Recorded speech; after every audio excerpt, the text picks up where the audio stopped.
Assalamualaikum warahmatullahi wabarakatuh.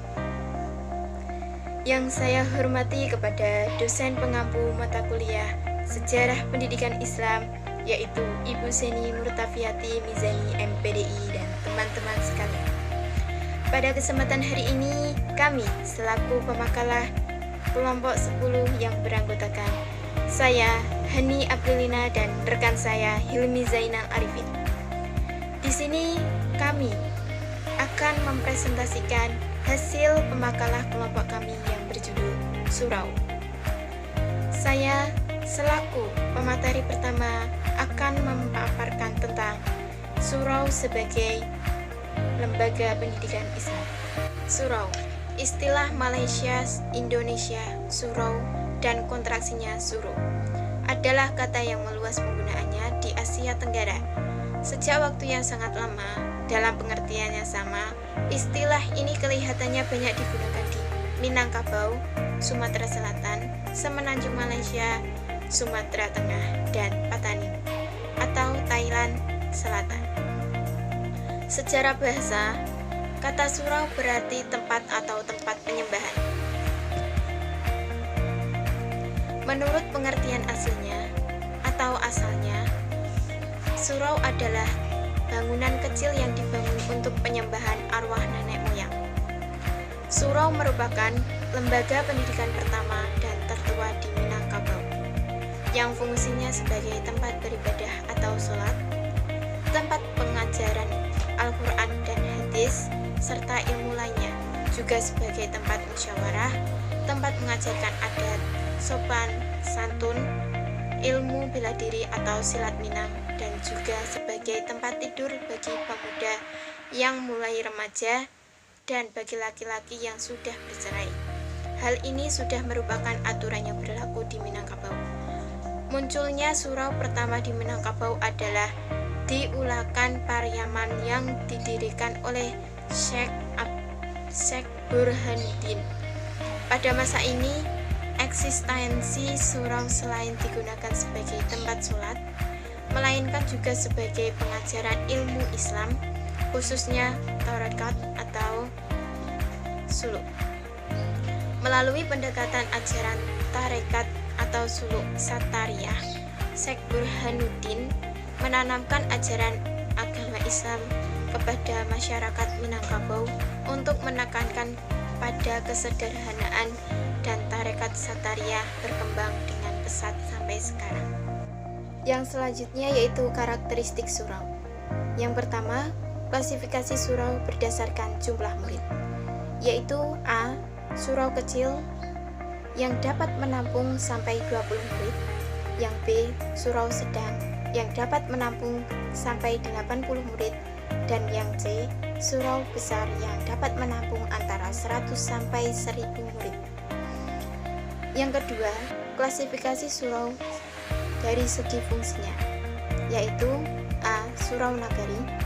Surau Nagari merupakan institusi agama di samping masjid yang merupakan persyaratan sebuah nagari. Yang B. Surau Suku. Surau Suku adalah tempat penghulu atau ninik mama suku dalam pembinaan sopan santun anak kemenakan.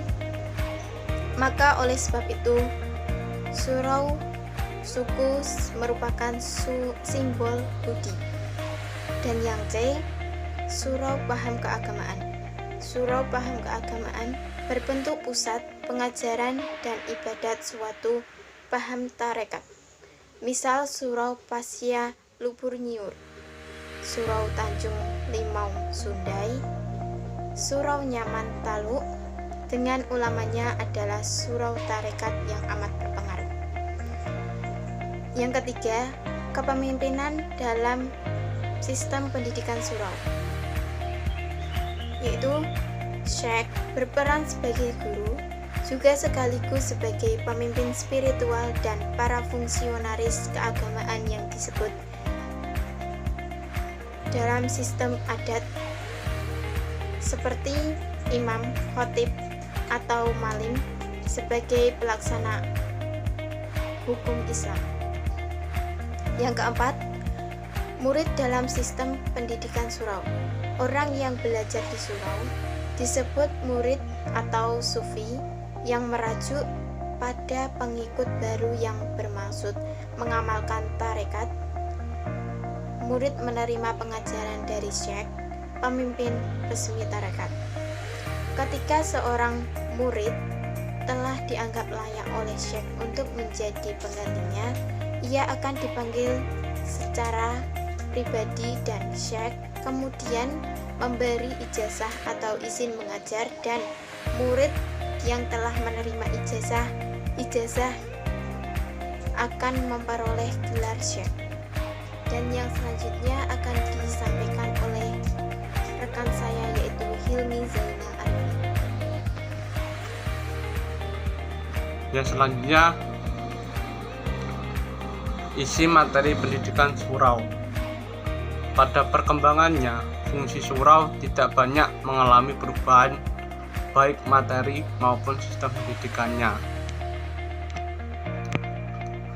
Dalam perkembangannya, lembaga pendidikan surau menggunakan sistem pendidikan halaqah. Materi pendidikan yang diajarkan pada awalnya masih seputar belajar huruf hijaiyah, membaca Al-Quran, dan ilmu-ilmu keislaman lainnya seperti keimanan, akhlak, dan ibadah. Pada umumnya pendidikan ini hanya dilaksanakan pada malam hari. Secara bertahap, eksistensi surau sebagai lembaga pendidikan Islam mengalami kemajuan. Ada dua pelajaran pendidikan surau pada era ini, yaitu yang pertama, pengajaran Al-Quran. Dalam pelajaran Al-Quran terdapat dua tingkatan. Pertama,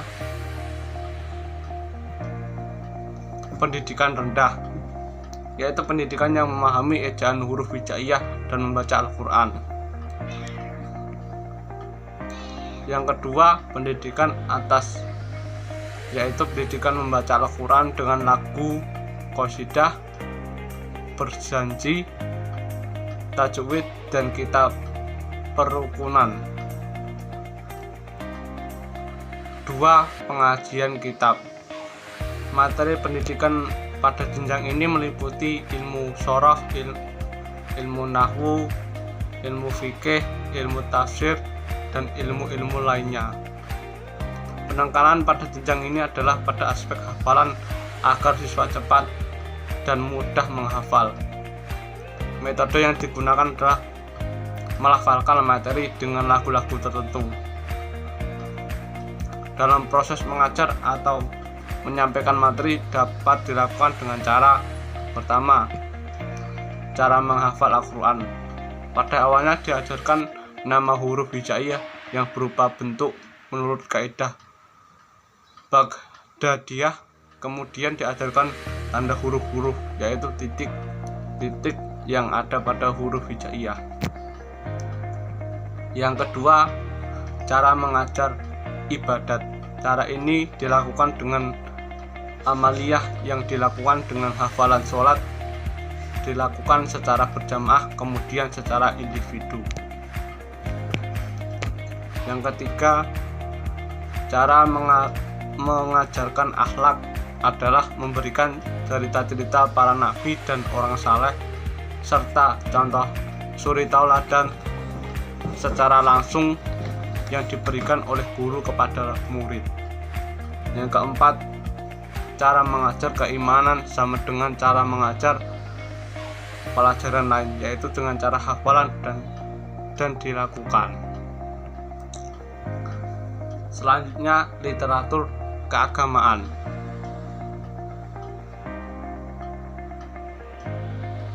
Literatur yang banyak digunakan antara lain menurut Yunus, pertama, kitab fikih yang isinya dimulai dari paling dasar seperti Thaharah sampai kajian Arkanul Iman dan Arkanul Islam. Misalnya kitab Al-Minhaj karangan Imam Nawawi. Kedua, kitab yang dipelajari di pesantren dan madrasah di seluruh dunia Islam yang menurut mazhab Syafi'i. Ketiga, kitab tafsir membahas tentang isi kandungan Al-Quran melalui penalaran akal, baik ayat muhkamat ataupun mutasyabihat, sehingga murid memahami betul isi kandungan Al-Quran. Salah satu kitab tafsir yang sering dipelajari adalah kitab tafsir Jalalain. Yang keempat, kitab akhlak berisi tentang cara berakhlakul karimah terhadap Allah Subhanahu wa Ta'ala dan makhluknya. Pembahasan ini mengarah pada tasawuf, misalnya kitab Marakhiyul Abudiyah. Yang kelima, kitab tauhid membahas keimanan, mulai dari amalan 20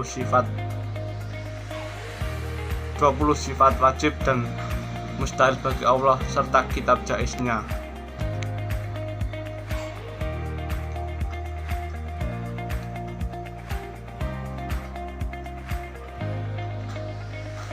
Misalnya kitab Aqidatul Iman. Sekian presentasi dari kami, jika ada kekurangnya mohon maaf. Wabillahi taufiq wal hidayah. Wassalamualaikum warahmatullahi wabarakatuh.